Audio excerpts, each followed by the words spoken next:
Selamat pagi anak-anak. Iya.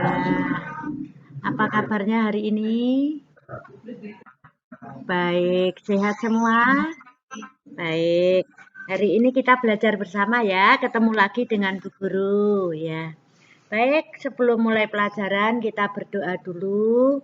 Semoga apa yang kita pelajari nanti mendapat ridho dari Tuhan Yang Maha Kuasa, sehingga bermanfaat untuk kita semua.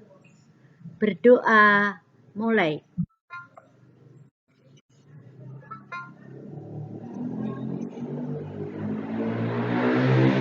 Cukup? Anak-anak sudah menyiapkan bukunya? Ya, buku yang kita siapkan kita pakai Maestro saja. Maestro halaman 49. Pagi hari ini kita akan belajar tema 7 sub 2 pembelajaran 5, yaitu tentang SBDP, PPKN, dan IPS dan bahasa Indonesia. Maaf. Baik, kita mulai saja ya. SBDP yang akan kita pelajari, anak-anak sudah mengenal tari. Tarian itu macam-macam ya, ada tarian tunggal, ada tarian berpasangan. Namun unsur-unsur tari yang akan kita pelajari, halo.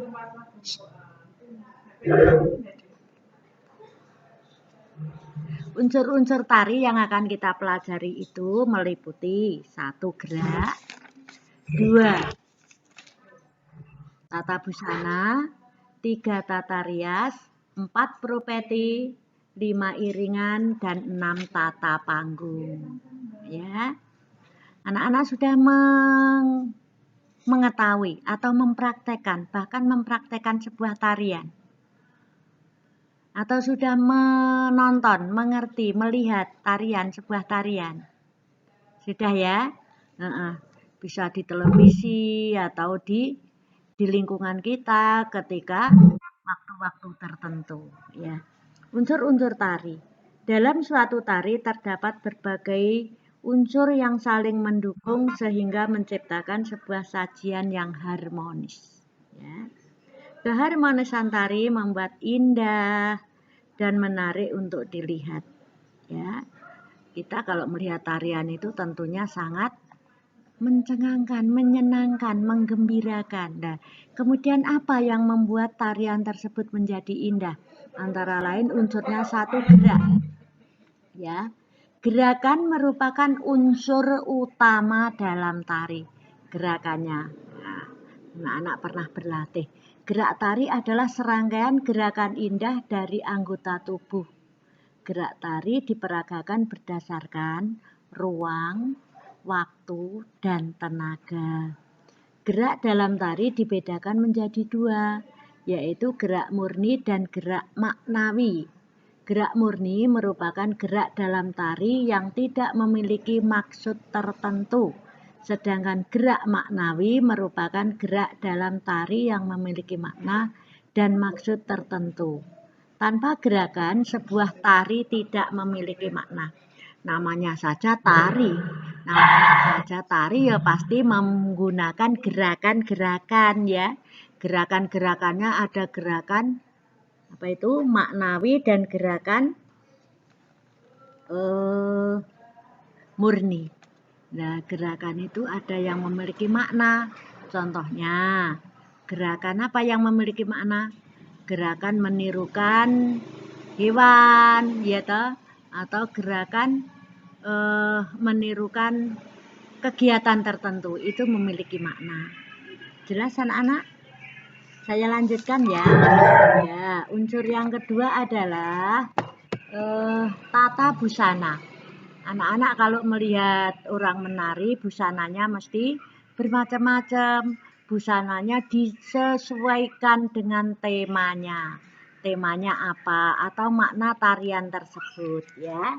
Busananya juga macam-macam. Busana itu adalah kostum yang digunakan oleh penari tersebut ya. Tata busana meliputi semua pakaian dan pelengkapnya yang dipakai penari dalam menampilkan sebuah tari. Tari busana menyesuaikan konsep, tema, karakter, dan bentuk tarian. Tata busana mendukung terciptanya suasana tari serta menyampaikan karakter dan pesan secara tersirat. Anak-anak sudah tahu tarian merak misalkan, tari merak itu pakaiannya apa saja? Pakaiannya mahkota, ya ta? Selendang. Nah, kalau tari gambyong, pakaiannya apa? Beda lagi. Tari gambyong pakai apa? Selendang, ya ta? Kemben. Selendang, kemben, kemudian apa? Yang digunakan bawahnya itu jarit, ya. Itu antara lain. Itu busana yang digunakan penari sesuai dengan temanya, karakternya, ya. Atau konsepnya apa? Jelas? Ya. Tari modern berbeda dengan tari klasik, ya. Kemudian unsur yang ketiga adalah tata rias. Tata rias dalam tari juga termasuk unsur pendukung. Tata rias tari disesuaikan dengan karakter yang dibawakan dalam penari. Riasan, dirias. Kalau penariannya itu misalnya kejam, garang, perang. Nah, tariannya perang itu misalkan. Berarti tata riasnya berbeda dengan tarian yang bersifatnya klasik, ya. Make up. Rias itu make up-nya. Jadi make up-nya disesuaikan dengan tema atau karakter. Anak-anak pernah melihat toh? Pernah melihat dimanapun di televisi ataupun di pertunjukan-pertunjukan, ya. Jadi riasannya itu disesuaikan dengan temanya atau keadaan. Kemudian dilanjutkan unsur tarian yang keempat yaitu properti.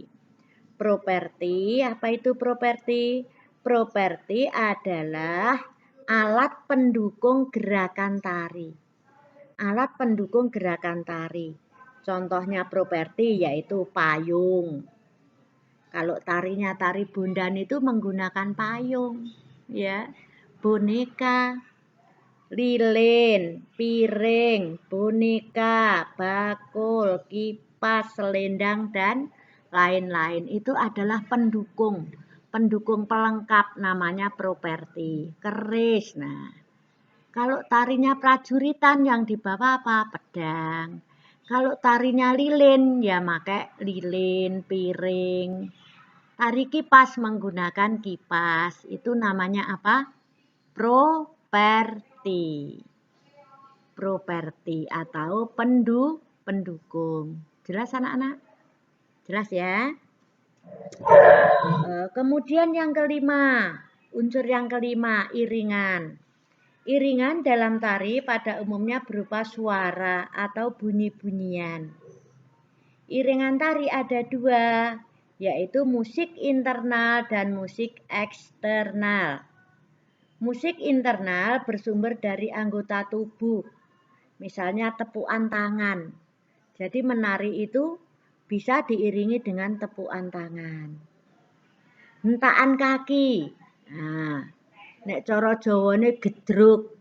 Hentakan kaki utawa gedruk. Jentikan jari. Nah, itu sing cetet-cetet itu. Siulan atau nyanyian.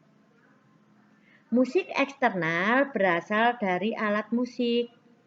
Iringan atau irama dalam tari sangat penting. Iringan dapat membantu penari dalam mengatur gerak dan menguatkan gerak yang ditampilkan. Saya ulang, iringan musik ada dua, internal dan eksternal. Yang internal itu dari dalam tubuh kita. Tepuk tangan, hentakan kaki, apa itu? bunyi siulan, ya, siulan atau nyanyian, menari sambil menyanyi, itu berarti iringan internal. Sedangkan yang eksternal itu yang berasal dari alat-alat musik, ya.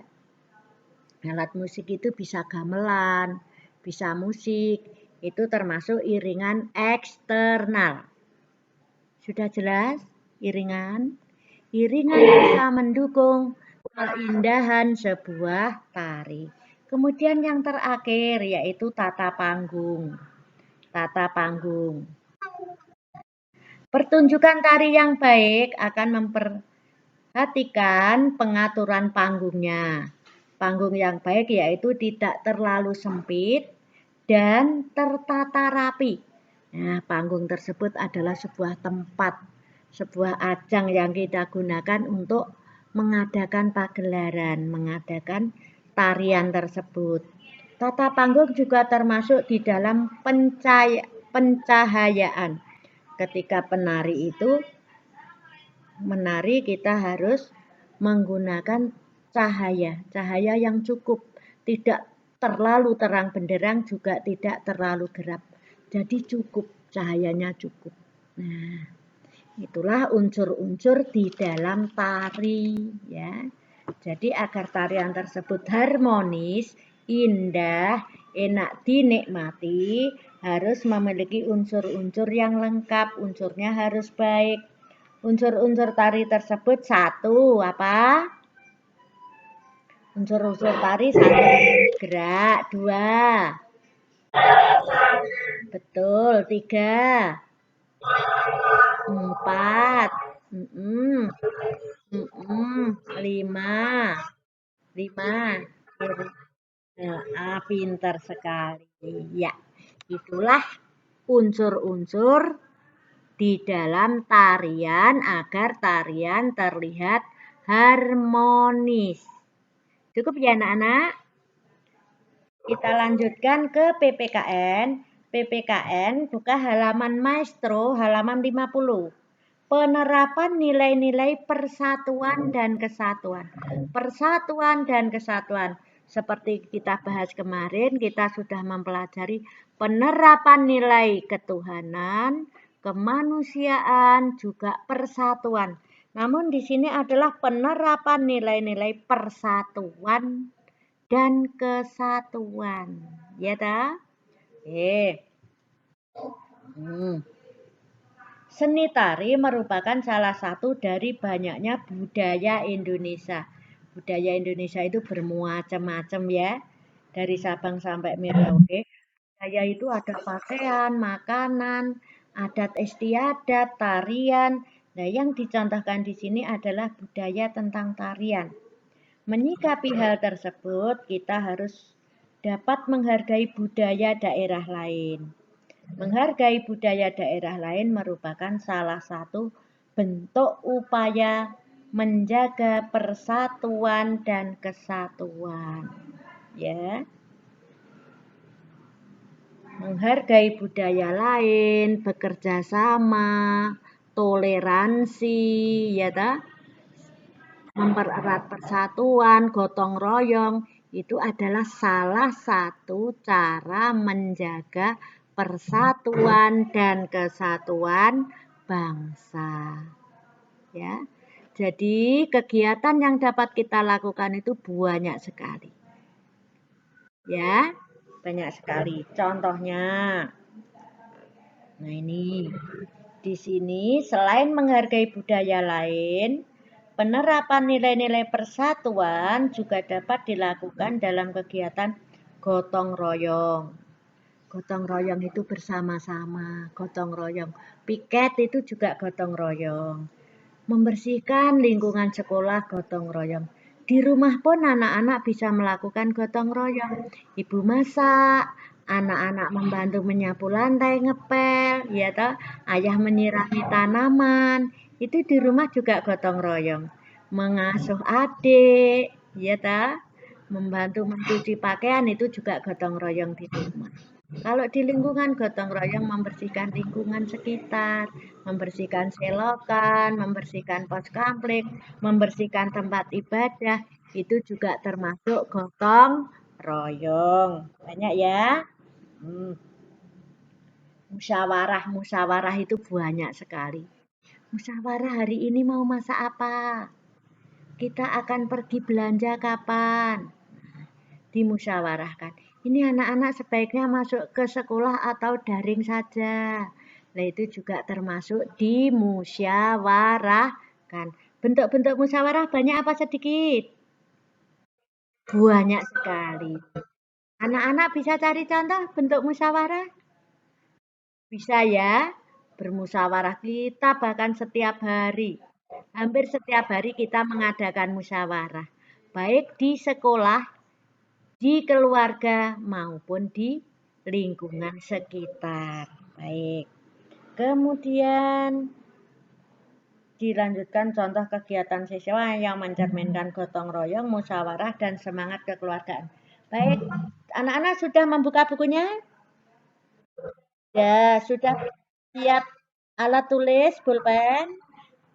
Kalau sudah siap alat tulis, coba dipegang pulpennya. Di halaman 50, tulislah hasil diskusi kalian pada tabel di bawah ini. Saya kasih satu contoh. Penerapan nilai-nilai persatuan. Penerapan nilai-nilai persatuan. Ya. Gotong royong. Yo. Ditulis. Saya kasih contoh. Penerapan nilai-nilai persatuan ya. Tadi kan banyak penerapannya mau menghargai budaya lain, ya toh mau kan?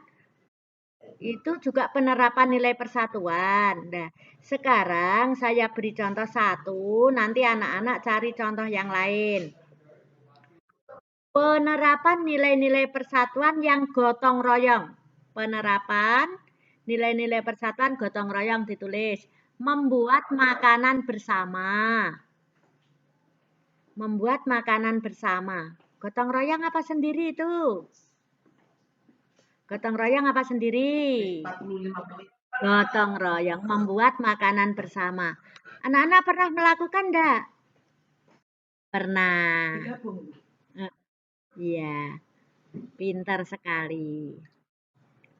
Membuat makanan bersama berarti gotong royong.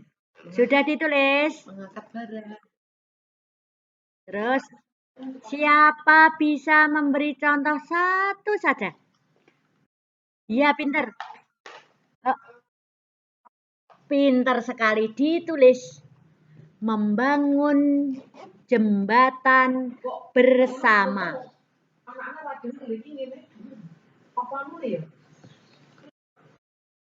Membangun jembatan bersama. Lagi apa cukup? Contoh yang gotong royong. Betul sekali. Membersihkan, ditulis halaman rumah bersama. Nah, contohnya 3 cukup ya. Sekarang yang musyawarah saya beri contoh tulis. Tulis. Yang gotong royong sudah? Ya, sekarang yang musyawarah saya kasih contoh. Berdiskusi. Tulis dulu, berdiskusi. Berdiskusi, wis. Menentukan, berdiskusi, menentukan siapa yang akan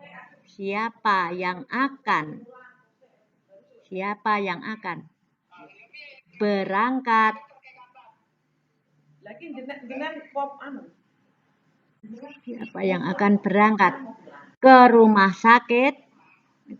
sakit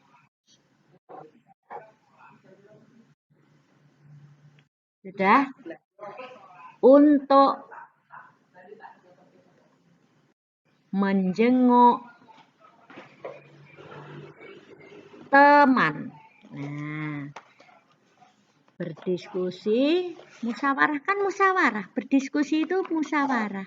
Betul? Pinter. Berdiskusi menentukan siapa yang akan berangkat ke rumah sakit menjenguk teman.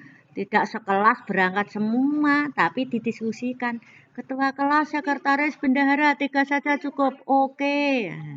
Berdiskusi. Kemudian, ayo satu contoh saja. Pintar sekali. Tulis. Berdiskusi. Menentukan ketua kelas. 100. Pinter.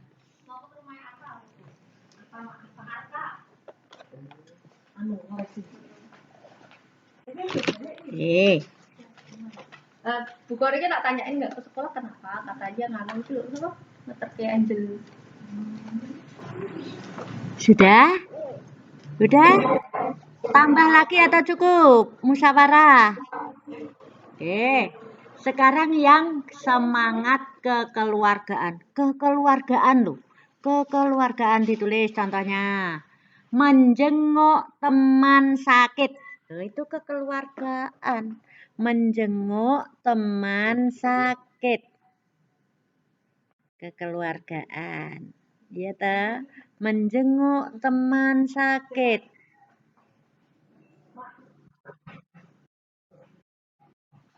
Kekeluargaan. Menjenguk teman sakit. Mengasuh adik. Nah, mengasuh adik itu juga kekeluargaan. Bapak kowe ngomong nang ora aku ngomong bocah ora hipotes ngono nggih. Apa? Aku ngomong bocah ya. Ngomong ora tekan ngono. Kita nulis pas aku ngomong kita. Sudah, saya kasih contoh saja. Bentuk kekeluargaan. Satu contoh saja. Biar lengkap.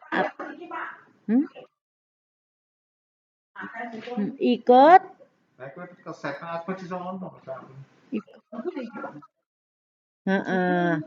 Ikut keluarga menjenguk nenek. Itu ya kekeluargaan. Ikut keluarga menjenguk nenek. Itu kekeluargaan.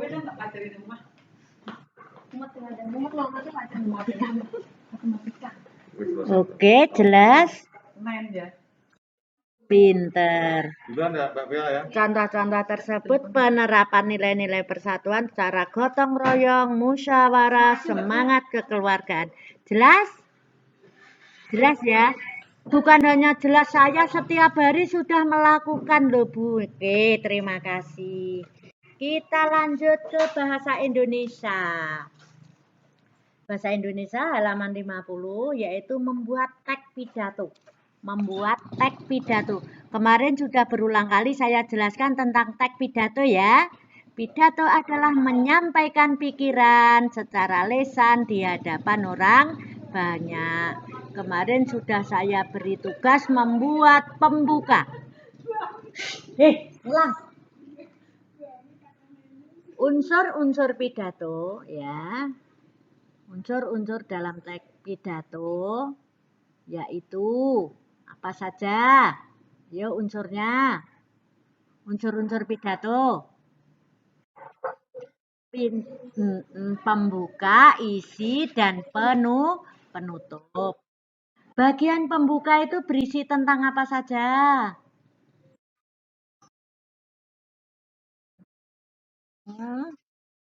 Iya. Apal, wis apal, nganti apil. Kemudian isinya, bagian isi.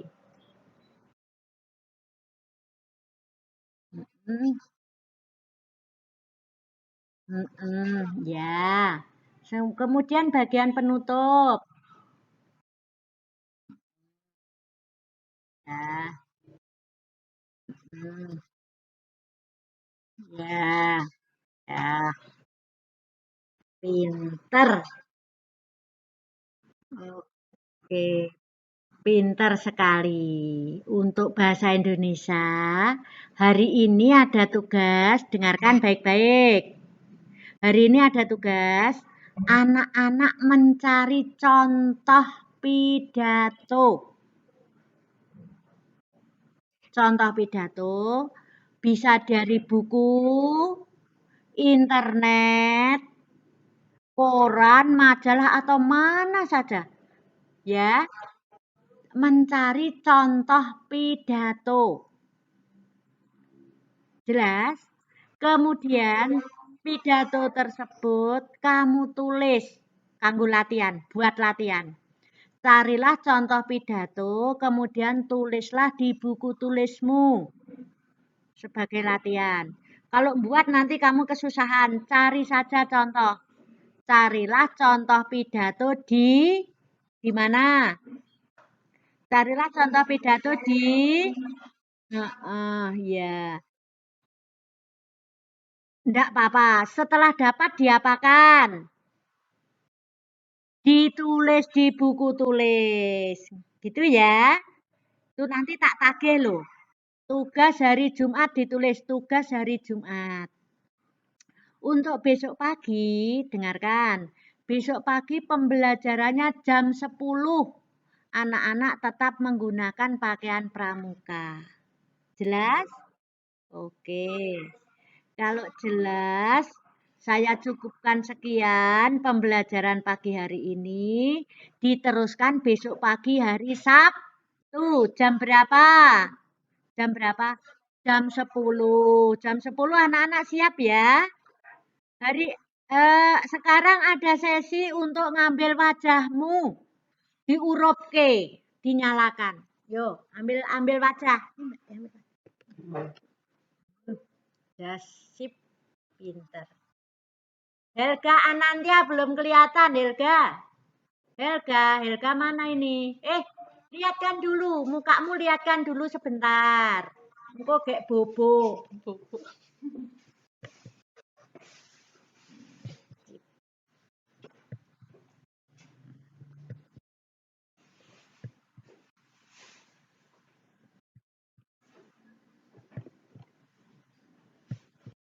Sudah. Cukup. Dah. Sekian. Wassalamualaikum warahmatullahi wabarakatuh. Ya, salam sehat. Ya. Terima kasih.